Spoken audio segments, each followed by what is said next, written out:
Hey everybody, what is going on? I hope you guys are all doing well, and welcome to another tutorial video. In this video, I'll be talking about transferring your site from Wix to Wix Studio, so let's get right into it. Now, Wix Studio, as far as I'm aware, is a standalone version of Wix, which is available to premium users or users who have a paid subscription, and it does offer a wider variety of uses, a wider variety of tools, and a wide variety of, in general, additions that the standard Wix site doesn't.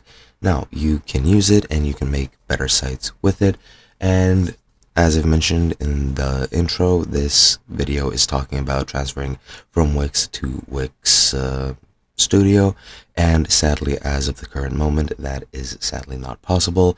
I'm not sure if it's ever going to be possible. I have heard rumors that they might add it in the future, however, that is not for certain. I certainly haven't heard it from any official Wix personnel, so I wouldn't really bet on it even, especially not in the short term.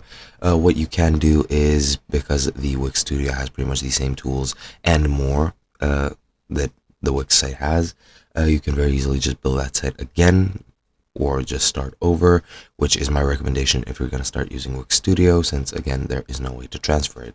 The only way you can transfer a site from Wix is to transfer it to another person. You cannot transfer it to the studio or back. So yeah, that's pretty much it. Hope you guys enjoyed, and I'll be seeing you guys in another video.